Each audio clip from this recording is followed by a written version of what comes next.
A station covering all of the DMV. This is DC News Now. Tonight on your news at 6, the world is coming together to help those affected by the earthquakes in Turkey. We'll have a look at how people are coming together to help right here in DC. And one school in Montgomery County is trying to stop the spread of anti-Semitism in the community after yet another incident earlier this week. We'll have those details. Plus, the big game is only one day away. Our Ben Dennis will have a look at how you can prepare your Super Bowl party without breaking the bank. And a little winter weather is going to impact some of us as we head into Sunday. We'll show you that here in just a second. There it is, the winter alerts we have from 7 a.m. till 10 p.m. on Sunday out towards the Blue Ridge Mountains and points west of there. A winter weather advisory is in effect. This is primarily for a combination of some freezing rain, but on top of that, a little bit of light snow in some of our higher elevations above 1,500 feet. Otherwise, for the most part, not that we couldn't see a few snowflakes or a few sleet pellets move into D.C. and surrounding areas. They wouldn't last very long. They will be in and out of here, and it would be a cold rain. So as you see right now, no rain, no sleet, no snow. At our live look here at Reagan National Airport, it is dry out there, although we are having clouds increase across the area, and this is your forecast for tonight. From 7 through the 1 a.m. period, we're looking at mostly cloudy 7, mostly cloudy at 10, and cloudy at 1 o'clock, with temperatures slowly dropping through the 40s and into the 30s. Michaela. Good evening. Thanks so much for joining us for DC News Now at 6. I'm Michaela Newton.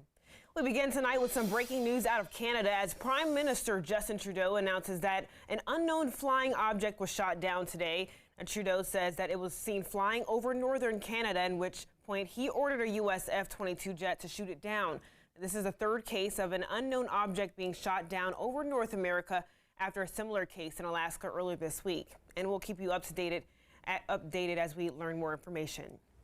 And new tonight, the death toll from Monday's massive earthquake in Turkey and Syria has now surpassed 25,000 people. But on your screen now is footage of the city Antakya in southern Turkey. The United States has announced plans to send $85 million worth of aid to help rebuild Turkey.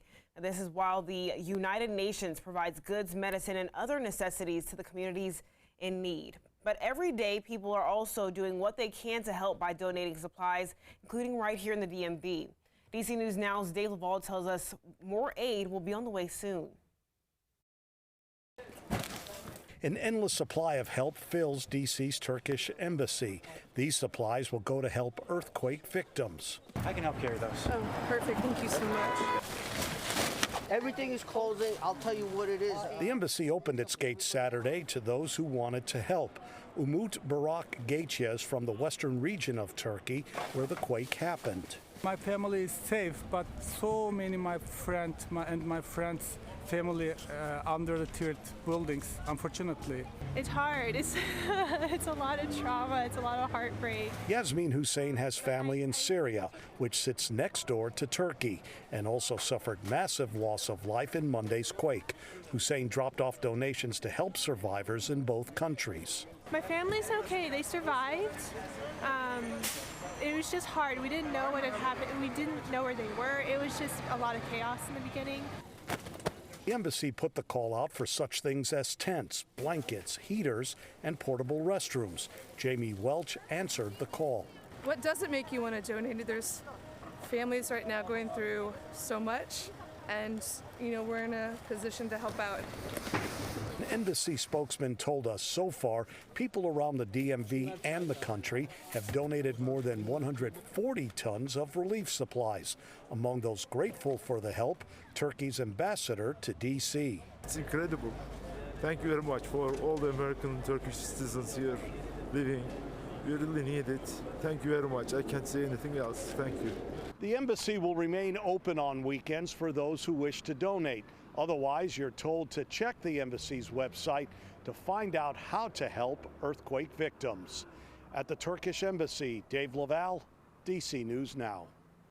All right, Dave, thanks so much. The embassy announced late this afternoon that it will stop accepting clothing donations tomorrow, but you can find that complete list of items that are needed on our website, dcnewsnow.com. And developing now, we're learning more about another flyer promoting anti-Semitism at Northwood High School earlier this week. Members of the school board say that the flyer was found in the same place on campus as a previous incident and has since been taken care of.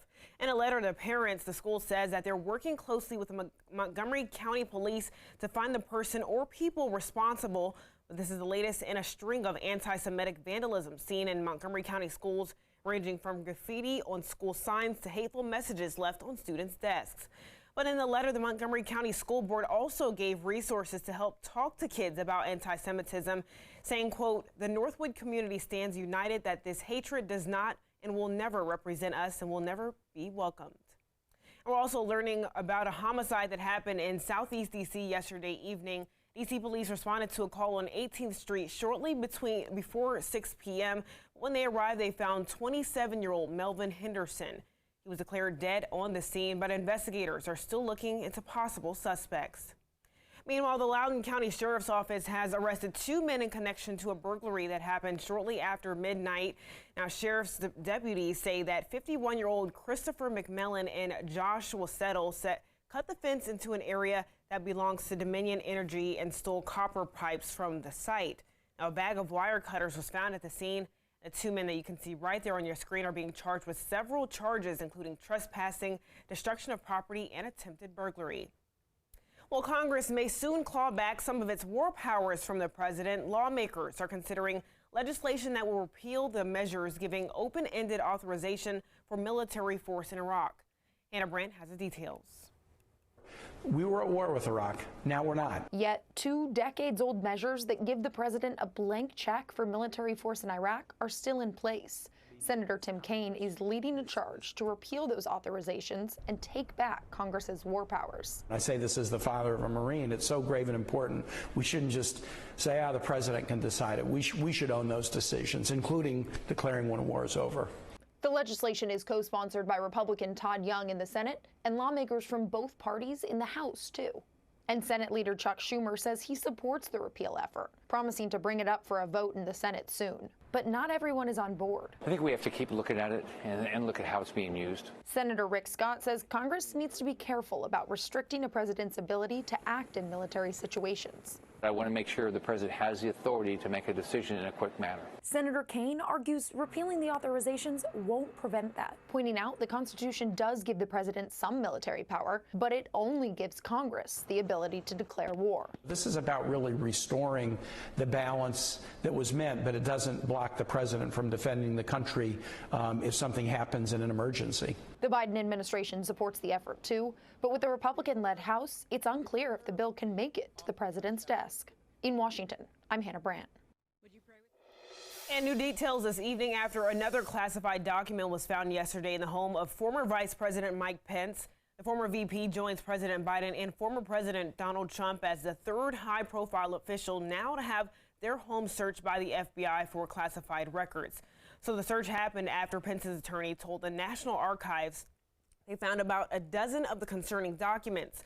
Former presidents and vice presidents are required to turn over materials to the archives after their term for proper storage. But Pence is also set to speak with the special counsel appointed to investigate former President Donald Trump's attempts to overturn the 2020 election after receiving a subpoena from the special counsel on Thursday.